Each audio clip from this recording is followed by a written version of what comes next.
그 요 대목에서 잠깐 그 한국갤럽 조사가 네. 방금 나와가지고요. 조사를 조금 보고 계속 말씀을 좀 듣도록 하겠습니다.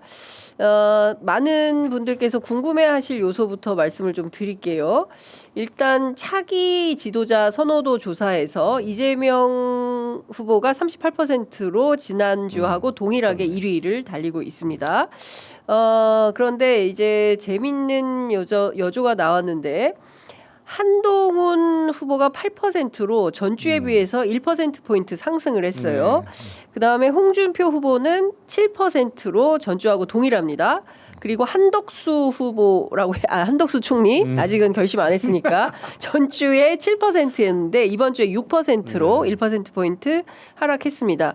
김문수 후보도 지난주에 7였는데 이번 주에 6%로 그러니까 한동훈 소폭 상승 나머지 후보들은 같거나 1%포인트 하락한 이런 모습이고요. 이준석 후보도 전주와 동일하게 2%포인트 보여주고 있습니다. 의견 유보는 23%입니다. 이 결과 어떻게 보십니까?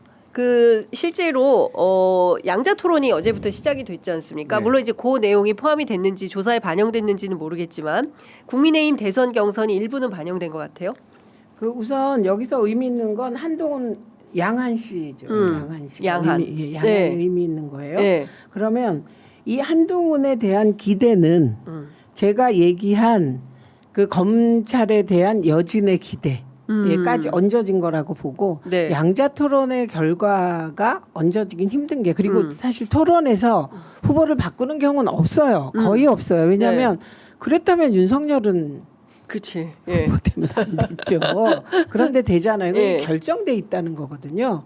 그리고 내 마음을 확인하는 게 TV 토론이고 네. 만약에 그 토론에서 내가 찍으려고 하는 후보가 잘 못하면 안 봐요. 그 이후부터. 네. 예, 그런 패턴이라고 보고 그다음에 한덕수의 경우는 1% 떨어지고 뭐 이런 건데 그래서 지금 한덕수 출마 여부에 대해서 많은 분들이 지금 궁금하시죠. 네. 근데 이게 왜 이렇게 결정이 잘 안 되고 그런 헤매게 거예요. 되는지 예. 아세요? 왜 그런 거예요? 사실은 한덕수는 지난번에 이왕규 등 지목하고 헌재가 임명 못하게 했을 때 네. 제동 걸었을 때 그때 한덕수는 끝난 거잖아요. 네. 보편적 상식으로 그렇죠. 안 끝나요. 저는 이게 무속의 힘이라고 보는 거예요. 무속의 이 힘이다. 한덕수의 아내가 김건희보다 무속에 관련한 한수 위라는 소문이 끊임없이 돌았습니다. 그리고 아주 구체적으로 한덕수가 A라는 행동을 했을 때 그 행동이 이상했어요. 그러니까 예를 들면 이회창으로 가야 되는데 DJ로 온다거나 뭐 이런 거. 네. 그때도 무속의 힘이었다. 이게 많은 사람이 그렇게 알고 있는 네. 것이거든요. 그리고 한덕수가 또 이상했던 게 국무총리 됐을 때 다 이상하게 생각했어요. 그런데 그것도 역시 무속의 강력한 작용이었다. 지금 네. 이런 얘기들이 나오고 있잖아요. 그래서 저는 이분이 계속 이렇게 헤매면서 두 가지 더듬수를 두고 있는데 하나는 대미 협상과 관련하여 네. 최상목 한덕수는 한 몸이잖아요. 그렇죠. 예, 그러니까 최상목이 뭔가 그 성과를 내면 예, 이게 한덕수가 그 성과에 힘을 얻고 나는 말하자면 친미의 주자다. 예, 이렇게 해서 나오려고 하는 예, 그런 하나의 더듬수를 놓고 있는 것 네. 같고요. 다른 하나의 더듬수는 저는 무속의 힘이라고 봅니다. 예, 왜냐하면 그래서 이게 합리적으로 판단이 안 되는 거예요.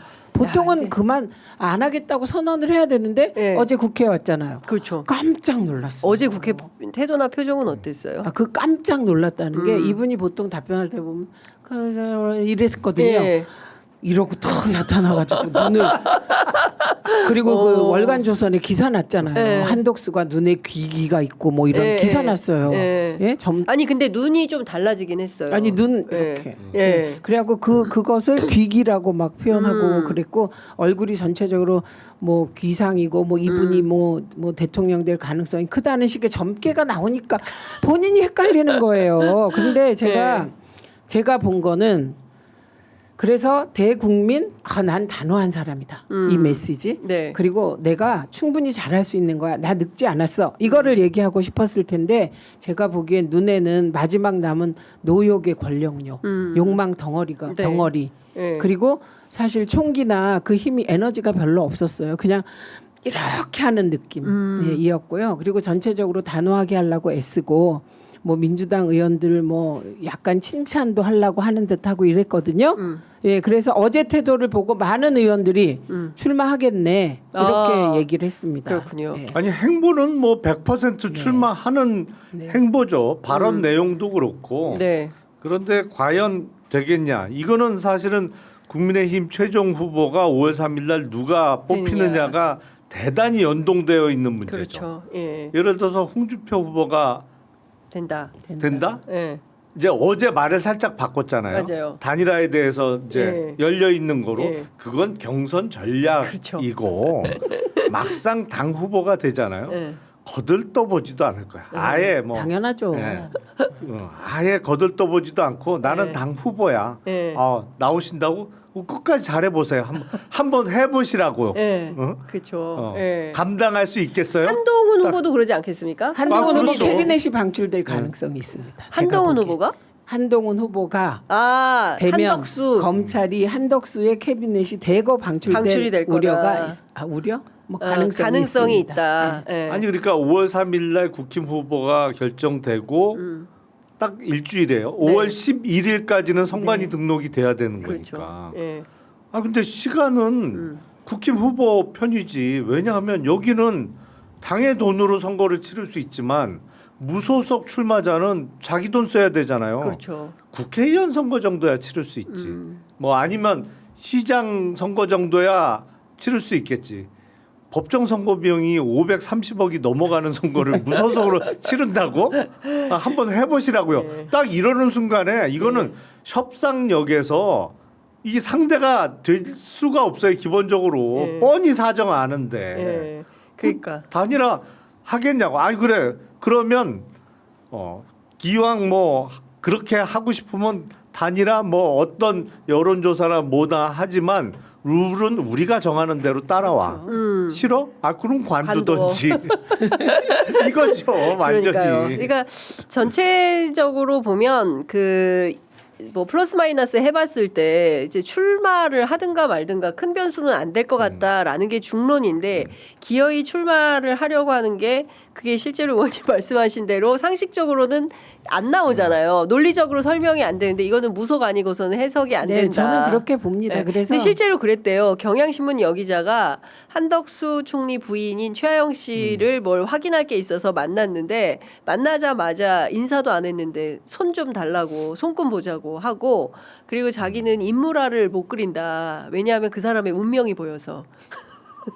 그리고 너무 외롭다. 나는 저녁에 같이 밥 먹고 드라마 보는 그런 남편을 원한다. 예. 뭐 그런 얘기를 많이 했대요. 예. 경향신문 유선희 기자 제공입니다.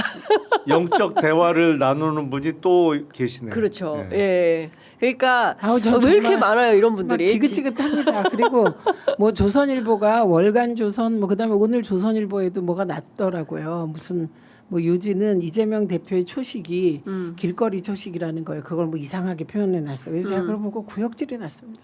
이제 그만합시다 좀. 조선일보 구역질이 난다. 아니, 그 무속과 연관시켜서 그 주장이 뭐냐면 대선판도 뒤에서 도사들이 주무른다는 거예요. 아이고. 예.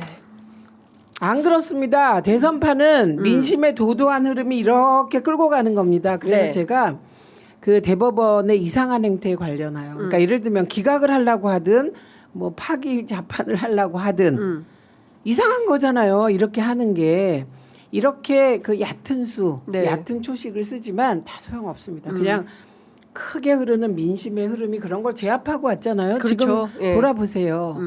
파면이 안 될 수도 있었던 위기가 있었는데 네. 그래서 저는 이 대목에서 제일 이상한 그 논평이 본래 정해져 있었던 거야. 네. 그런 게 어디 있어요 이 세상에. 네. 끊임없이 변화 발전하고 제 마음도 시시각각 바뀌고 장윤선 의원 얼굴도 시시각각 제가 의원 아니에요, 기자예요. 예쁘게 장윤선 기자. 기자님의 얼굴도 확 시시각각 바뀌어요 기분에 따라. 예. 그래서 그런 거 맞지 않고 단 하나 맞는 것은 시대 정신을 담보한 민심의 큰 흐름이 결국은 결정하더라. 그렇죠. 그러니까 본인을 믿으시라. 제가 계속 얘기하시는 시민 여러분, 우리 각자를 믿고 가자. 그렇죠. 지금도 똑같은 말씀을 드리고 무속 1도 그 안 된다니까요. 왜 안 되냐? 요거 한 번만 과학적으로 설명할게요. 예. 과학적으로. 예, 과학이에요. 1.